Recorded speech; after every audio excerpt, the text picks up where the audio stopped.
ध्यानम्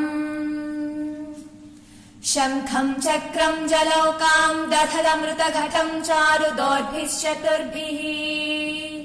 सूक्ष्मस्वच्छातिहृद्यां शुकपरिविलसन्मौलिमम्भोजनेत्रम् कालाम्भोदोज्ज्वलाङ्गं कटितटविलसच्चारु पीताम्बराढ्यम् वन्दे धन्वन्तरिं तं निखिलगदवनप्रौढदावाग्निलीलम्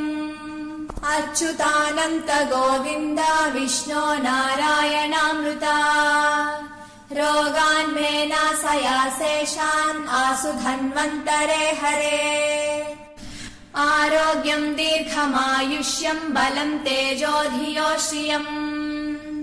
स्वभक्तेभ्यः अनुगृह्णन्तं वन्दे धन्वन्तरिं हरिम् धन्वन्तरेरिमं श्लोकं भक्त्या नित्यं पठन्ति ये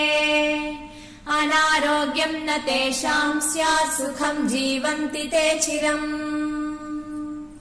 ॐ नमो भगवते वासुदेवाय धन्वन्तरये अमृतकलशहस्ताय वज्रजलौकहस्ताय सर्वामय विनाशनाय त्रैलोक्यनाथाय श्रीमहाविष्णवे स्वाहा ॐ वासुदेवाय विद्महे सुधाहस्ताय धीमहि तन्नो धन्वन्तरिः प्रचोदयात् श्रीधन्वन्तरी मन्त्रम् ॐ धं धन्वन्तरये नमः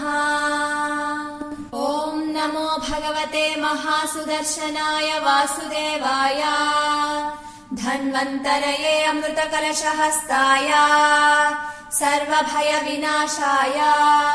सर्वरोगनिवारणाय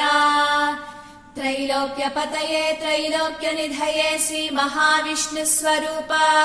श्रीधन्वन्तरी स्वरूप